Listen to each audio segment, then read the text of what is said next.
ഇന്ത്യയിൽ നിന്നുള്ള യാത്രക്കാർക്ക് UAE, സൗദി അറേബ്യ ഉൾപ്പെടെയുള്ള രാഷ്ട്രങ്ങൾ വിലക്കേർപ്പെടുത്തിയിട്ട് മാസങ്ങൾ കഴിഞ്ഞിരിക്കുന്നു. ഇതോടെ അവധിക്ക് നാട്ടിൽ പോയ ലക്ഷക്കണക്കിന് പ്രവാസികൾ ദുരിതത്തിലും ആശങ്കയിലുമാണ്. ജോലി ആവശ്യാർത്ഥവും മറ്റും അടിയന്തരമായി UAEയിലെത്തേണ്ട മലയാളികളടക്കമുള്ള ഇന്ത്യക്കാർ യാത്രയ്ക്ക് മറ്റു വഴികൾ തേടുകയാണ്. പ്രവാസികൾക്ക് ചെറിയ ആശ്വാസം നൽകിക്കൊണ്ടാണ് ഖത്തർ ഇപ്പോൾ എത്തിയിരിക്കുന്നത്. യാത്രക്കാർക്കായി പുതിയ നിർദ്ദേശം നൽകുകയാണ് ഖത്തർ. നമസ്കാരം, പ്രവാസി മലയാളിയിലേക്ക് സ്വാഗതം. പ്രവാസി വാർത്തകൾക്കായി ഈ ചാനൽ സബ്സ്ക്രൈബ് ചെയ്യൂ.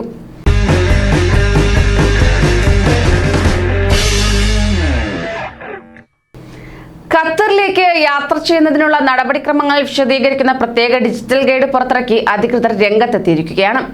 ഗവൺമെന്റ് കമ്മ്യൂണിക്കേഷൻസ് ഓഫീസ് തയ്യാറാക്കിയ ഗൈഡ് വഴി ഖത്തർ യാത്രയ്ക്കുള്ള നിയമാവലികളും ഇളവുകളും എളുപ്പത്തിൽ മനസ്സിലാക്കാൻ സാധിക്കുന്നതാണ്.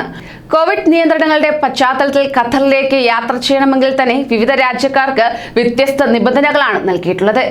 ഇതുമൂലം നടപടിക്രമങ്ങളും ഇളവുകളും സംബന്ധിച്ച ആശയക്കുഴപ്പവും സംശയങ്ങളും വർദ്ധിച്ച സാഹചര്യത്തിൽ യാത്രക്കാരെ സഹായിക്കുകയെന്ന ലക്ഷ്യവുമായാണ് ഖത്തർ ഭരണകൂടത്തിന് കീഴിലെ കമ്മ്യൂണിക്കേഷൻസ് വിഭാഗം പുതിയ ഗൈഡ് പുറത്തിറക്കിയത്.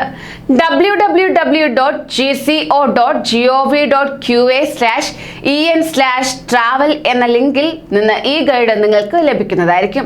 അതോടൊപ്പം തന്നെ ലിങ്ക് തുറന്നാൽ കാണുന്ന 6 ചോദ്യങ്ങൾക്ക് ഉത്തരം നൽകണം. പുറപ്പെടുന്ന രാജ്യം, കോവിഡ് സ്ഥിതി, കൂടെ കുട്ടികൾ യാത്ര ചെയ്യുന്നുണ്ടോ, സന്ദർശിച്ച രാജ്യങ്ങൾ എന്നിങ്ങനെയുള്ള 6 ചോദ്യങ്ങൾക്ക് ഉത്തരം നൽകി ക്ലിക്ക് ചെയ്താൽ യാത്രയുമായി ബന്ധപ്പെട്ട നിബന്ധനകളും ഇളവുകളും നടപടിക്രമങ്ങളും അടങ്ങുന്ന ഗൈഡ് ലഭിക്കുന്നതായിരിക്കും.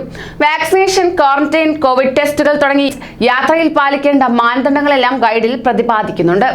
അതേസമയം പൂർണ്ണമായ വാക്സിൻ എടുത്ത് ഖത്തറിലെത്തുന്ന യാത്രക്കാരുടെ ക്വാറന്റൈൻ വ്യവസ്ഥകളുമായി ബന്ധപ്പെട്ട് പ്രചരിക്കുന്ന വ്യാജ വാർത്തകളിൽ വഞ്ചിതരാവരുതെന്ന് ഖത്തറിലെ ഇന്ത്യൻ എംബസി മുന്നറിയിപ്പ് നൽകി.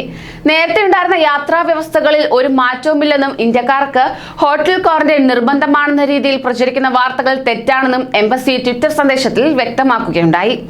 കൂടാതെ യാത്രയുമായും ക്വാറന്റൈൻ ഉൾപ്പെടെയുള്ള യാത്രാ വ്യവസ്ഥകളുമായും ബന്ധപ്പെട്ട് ശരിയായ വിവരങ്ങൾ അറിയാൻ ഖത്തർ ആരോഗ്യ മന്ത്രാലയത്തിന്റെ വെബ്സൈറ്റിനെ ആശ്രയിക്കേണ്ടതാണ്. യാത്ര ചെയ്യാൻ ഉദ്ദേശിക്കുന്ന എയർലൈൻസുമായി ബന്ധപ്പെട്ടാലും ശരിയായ വിവരങ്ങൾ ലഭിക്കുമെന്നും എംബസി വ്യക്തമാക്കി. ഖത്തറിലേക്ക് വരുന്ന ഇന്ത്യക്കാർക്ക് 10 ദിവസത്തെ ഹോട്ടൽ ക്വാറന്റൈൻ നിർബന്ധമാക്കിയതായി സോഷ്യൽ മീഡിയയിൽ വാർത്തകൾ പ്രചരിക്കുന്ന സാഹചര്യത്തിലാണ് എംബസിയുടെ മുന്നറിയിപ്പ്.